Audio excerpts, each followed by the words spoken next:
নমস্কার বন্ধুরা, আজকে আমি কি রান্না করব দেখো। আজকে আমি মুরগির মাংস রান্না করব। কি কি নিয়ে নিয়েছি মাংসতে দেওয়ার জন্য এগুলো এখন মশলাটা করে নেব। আমি গ্যাস উনুনের উপরে আমি কড়াইটা বসিয়ে নিয়েছি। পরিমাণ মতন তেল দিয়ে দেব।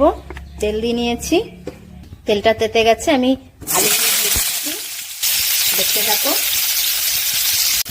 দেখতেই পাচ্ছ আলুটা ভাজা হয়ে গেছে। আমি আলুটা তুলে নেব। তেলটা তেতে গেছে, শুকনো লঙ্কা ফোড়ন দিয়ে দিচ্ছি। কাঁচা পেঁয়াজটা তেলে করে দিয়ে নিয়েছি, যে পেঁয়াজটা একটু ভালো করে ভেজে নেব। মশলাটা কষানো হয়ে গেছে, স্বাদ অনুযায়ী লবণ। মাংসটা মাখিয়ে রেখে দিয়েছিলাম, মুরগির মাংস। মশলাটা কষানো হয়ে গেছে, আমি কড়াইতে ঢেলে দেবো। আমি ঢেকে ঢেকে কষিয়ে নেব মাংসটা।